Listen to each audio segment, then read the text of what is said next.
성공투자 기원 신기수 전문가 최원재 전문가가 오늘 시장 개장 전에 꼭 짚고 가야 할 포인트를 제시해 드립니다. 두 분 만나보시죠. 안녕하십니까? 안녕하십니까? 안녕하십니까? 반갑습니다. 성공투자 기원 오늘 체크 포인트 먼저 첫 번째부터 확인해 보시죠. 신기수 전문가 EU 탄소 배출권 거래제 개편 합의 2030년 감축 목표치 43%에서 62%로 상향 조정. 네, 주말 사이 이 잠정 합의 결정이 나오게 되면서 산업계의 탄소 배출 규제가 더 강화될 것이다. 또 탄소 배출권의 가격 자체가 올라갈 것이라는 전망들이 나오고 있는데요. 신기수 전문가님, 이 이슈가 주식시장에 영향을 줄까요? 지금 현재 뭐 주식시장 자체가 지금 어떤 이제 모멘텀이나 뉴스에 의해서 종목들이 좀 많이 움직이기 때문에 아무래도 뭐 탄소 배출권 관련주들이 오늘 뭐 좀 영향을 좀 받을 수 있을까 생각 좀 되고요. 지금 그 개편 합의가 되면서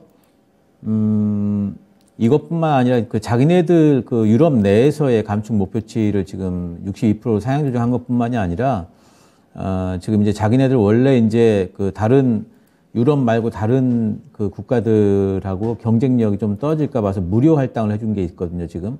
그 무료 할당을 순차적으로 폐지를 하면서 그 폐지하는 폭만큼 외국 회사들한테도 유럽에서 사업을 하려면은 이제는 그 할당제를 똑같이 적용을 하게 됩니다. 그러니까 우리나라 같은 경우에는 지금 배출권 가격이 한 7배까지 뛸 걸로 지금 전망을 지금 하고 있어요. 그래서 이런 거라면 우리나라에서 탄소 배출권을 가지고 있는 회사들 같은 경우에는 유럽에서 활동할 때 확실히 좀 이익을 볼 것이고 탄소 배출권이 없는 그런 회사 같은 경우에는 이제 뭔가 탄소 배출권을 좀 구매를 좀 해야 될 것 같기 때문에 오늘 뭐 탄소 배출권 관련주들이 좀 움직이는지 한번 좀 눈여겨볼 만합니다. 네. 최원재 전문가는 이 이슈에 대해서 어떻게 보고 있을까요? 저도 이 이슈 보고 요즘은 아무래도 진짜 말씀하셨듯이 모멘텀 장세, 테마 장세이기 때문에 뭔가 재료가 나오고 영향을 줄 만한, 특히 이 내용 같은 경우는 전 세계 산업에 영향을 줄 수밖에 없는 내용이기도 하거든요. 이렇게 되면서 과연 오늘 좀 움직일 수 있을까? 저도 개장 전에 좀 관련주를 모아봤습니다. 유니드, 캠트로스, 후성, 그린케미칼, 뭐 에코프로 HN 등등 이런 종목들이 꼽히고 있던데요. 탄소 배출권 관련 이슈 최원재 전문가는 어떻게 분석하실까요? 일단은 그 뉴스 같은 경우에는 저는 뭐 시장 분위기에 따라서 제한적으로 움직일 수 있다라고 보고 있고요. 지금 전체적으로 아직까지 시장이 특별히 지금 모멘텀도 없고 뭐 호재성 뉴스가 없는데 그렇게 큰 폭의 저는 어떻게 본다면 오늘 이게 뭐 시세를 많이 주도하는 거는 좀 아닌 것으로 보고 있고 일단 틈새적으로는 뭐 일단 매수세가 오전에는 좀 있을 수는 있다라고 보고 있는데 이게 기존에 뭐 새로운 내용이 아니고 기존에 계속적으로 나왔던 내용이고 이유가 다시 한번 확인시켜 준 거에 어떻게 보면 불과하다라고 저는 보고 있어가지고 뭐 어떻게 본다면 큰 기대를 갖기보다는 어떻게 제한적인 움직임만 좀 나오지 않을까 그렇게 보고 있습니다. 네, 신기수 전문가는 기업들이 탄소 배출권을 확보해야 되기 때문에 탄소 배출권의 가격 자체가 이 이슈를 계기로 해서 이제 우상향할 수 있다고 보셨잖아요. 관련주의 움직임 어떻게 오늘 예상하십니까? 일단 요즘에 이제 탄소 배출권 관련주들이 다들 그 시세들이 굉장히 안 좋거든요. 뭐, 대표적으로 뭐 후성이라든가, 후성도 좀 바닥을, 지금 뭐, 옆으로 좀 횡보한 형태고, 예전에 많이 움직이던, 뭐, 그린케미칼은 요즘에 조금 이제 좀 움직였던 것 같아요. 친환경 쪽 타면서. 근데 이제 뭐, 한솔, 홈데코 이쪽도 예전에 움직였는데, 요즘에 뭐 보면은 별로고 시세가, 또 이건 쪽도, 이건 산업, 뭐, 이건 홀딩스 다 마찬가지고, 캠트로스도 요즘에 보면 횡보를 좀 하고 있고요. 뭐 에코프로 HN 같은 경우에도 뭐 횡보하고 있는데 그러니까 뭐 캠트로스나 에코프로 HN 뭐 이런 쪽들 같은 경우에는 사실 그 탄소 배출권 문제보다 다른 것들로 지금 움직이고 있고요. 탄소 배출권 이슈가 나왔을 적에 그래도 좀 강하게 좀 접속이 될 만한 부분은 후성이라든가 아니면은 뭐 이건 산업, 이건 홀딩스 이런 쪽들이 될 것 같은데 가령 이 건 때문에 단기적으로 반등이 나온다면 사실 이런 것들은 좀 단기 모멘텀으로 봐야 되고요. 어떤 시장을 우상향으로 만든다거나 또 뭐 이 종목들이 우상향으로 이걸 방향을 틀 만한 추세를 만들 만한 모멘텀은 아니기 때문에 단발적인 모멘텀 정도 한번 요즘에 뭐 장세가 워낙 좀 안 좋기 때문에 이런 모멘텀 한번 찾기로 뭐 접근을 해보시면 될 것 같습니다. 네. 신기수 전문가의 오늘 아침 개장 전 체크포인트 이슈 키워드는 EU 탄소 배출권 거래제 개편 합의였습니다. 2030년까지 이 감축 목표치 유럽에서 상향 조정하고 있습니다. 자, 성공 투자 두 분 아시잖아요. 해주세요. 성공 투자. 귀여워. 네, 따로 해주시는 걸로 우리가 약속했는데 회의 좀 더 해야 될 것 같습니다. 자, 두 번째 체크 포인트 확인해 보겠습니다. 최원재 전문가 국내 증시 외국인 수급 주목 종목별 장세 전망입니다. 지난주에 이어서 계속해서 지난주의 분위기를 이어받을 것으로 예상해 주셨고요. 외국인 쪽에서 그래도 유가증권 시장에서 금요일장에 들어와 줬어요. 2,926억 원어치 들어와 주면서 그래도 지수 낙폭을 축소하는데 외국인이 조력자 역할을 해줬습니다. 그리고 지난주 또 중반에 코스닥의 매수폭이 좀 크게 들어오면서요. 지금 12월 들어서 유가증권 시장에서는 매도폭 줄이긴 했어도 매도 우위거든요. 근데 코스닥에서 외국인 쪽에서 이번 달 들어서 매수 우위로 전환을 하고 있습니다. 외국인 수급 어떻게 봐야 될까요? 일단 금요일장 같은 경우에는 외인들의 수급으로 인해서 지수가 결국엔 보합권까지 좀 돌려놨는데요. 코스피 시장에서 한 3천억 정도 매수했죠. 그리고 선물 시장에서 좀 봐야 되는데 한 7천 계약 정도 매수를 했어요. 아직까지 시그널, 즉 신호는 계속 매도로 잡히고 있는 거는 맞아요. 전체 시장적으로 보면은. 그러나 이제 아직까지는 완전히 외국인들은 매도로 돌아선다기보다는 기존에 이제 9월 말, 10월 초서부터 계속적으로 사왔던 게 있기 때문에 지금 일시적으로 지금 매도 규모가 조금 한 1조 5천억 좀 넘고 있는데 그래도 아직까지는 6조 원 정도의 9월 말서부터 따지고 보면은 매수 우위다. 코스피 시장으로 보면은 그렇게 보고 있어가지고 결국에는 어제 이제 금요일장 같은 경우에 60일선의 지지를 받으면서 일단 외인들은 60일선이 일단 지지력 테스트를 한번 해보는 것 같아요. 네. 그렇게 보고 있고. 어제 금요일자 같은 게 장중에 코스피 기준으로는 한 2,320포인트까지 빠졌는데, 결국에는 2,300포인트에 근접하면은, 외국인들은 매수 또 더 들어올 것으로 보고 있어요. 내년에 지금 원달러 환율 같은 경우는 지금도 안정되고 있지만 내년엔 더 큰 폭으로 좀 하락할 것으로 보고 있기 때문에 환차익도 보고 들어올 수도 있는 거고 우리 개인 투자자분들 같은 경우에도 2,300포인트에 일단 근접할수록 일단 매수는 조금 괜찮지 않을까라고 보고 있고요. 하지만은 아직까지 이번 주는 조금 더 관망해봐야 된다. 결국에는 주 후반으로 가면 갈수록 제한적으로는 상승이 좀 나올 것으로는 좀 보고 있어요. 좀 외인들 같은 경우는 그렇다고 본다면 큰 폭의 매도는 없을 것으로 보고 있고 지금 산타랠리가 없을 것이라고 지금 미국도 그렇고 우리나라도 그렇고 전부 다 예상을 하고 있는데 아직까지 저는 개인적으로는 좀 포기하기보다는 결국에 이번 주 좀 지나고 나면은 다음 주서부터는 제한적으로 큰 폭에 어떻게 본다면은 상승보다는 제한적인 반등이 좀 나오지 않을까 저는 그렇게 보고 있고요. 역시 지수상으로는 아직까지 큰 폭 돌아서기는 좀 힘들다고 보고 있는 만큼 대형주보다는 중소형주 위주의 수익률 게임이 좀 더 지속될 것 같다. 외인들도 그런 의미에서 코스닥 시장에서의 강세를 예상하면서 중소형주 위주의 매수가 좀 나오고 있는 것으로 보고 있어요. 굳이 이제 코스피 차트 한번 잠시 보시면은요.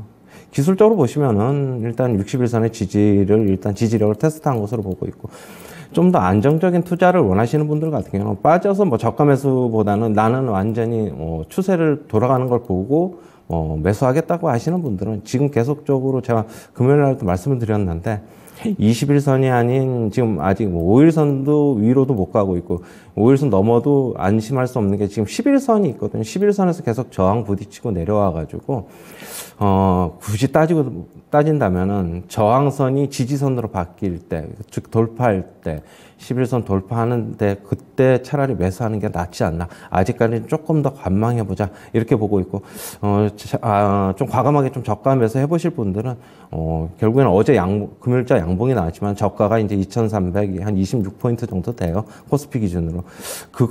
이 밑으로 내려가면은 저가 매수도 가능하지 않을까. 그렇게 보고 있고, 일단 예상이니만큼, 매일매일 장세를 체크해드리니까 조금 더 지켜보자. 이렇게 정리해드리겠습니다. 네. 시장 예단하기는 어렵다고 보면서 좀 더 신중하게 판단을 해야 된다는 의견입니다. 그래도 다만 금요일장에 외국인 쪽에서 또 유가증권 시장에 매수로 낙폭을 줄여준 만큼 이날 확인했던 이런 저점은 어느 정도 의미가 있을 것이다.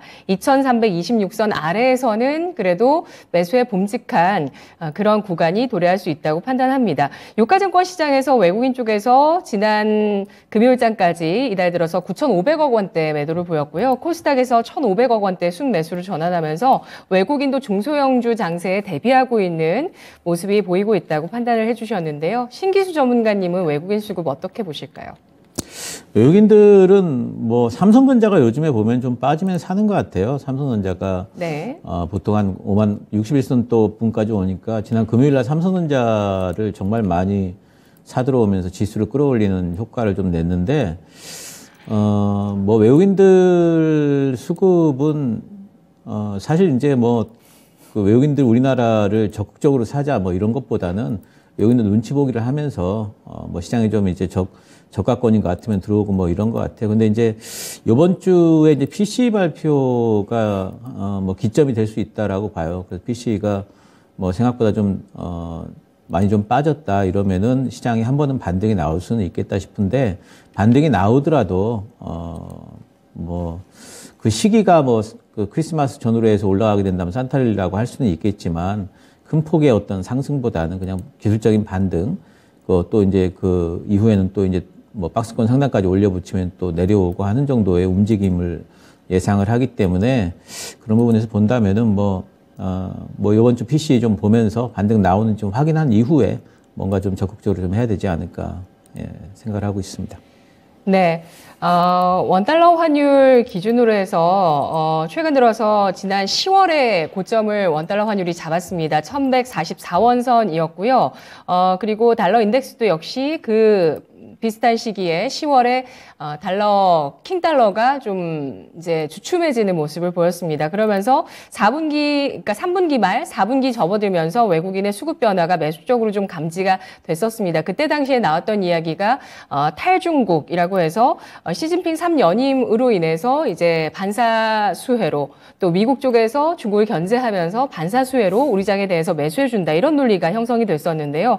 근데 또 최근 들어서는 외국인이 이제 팔게 되면서 12월 들어서 팔게 되면서 중국의 경제 리오프닝에 대한 기대와 또 미국의 긴축 공포 때문에 우리 시장에 대해서 매도한다.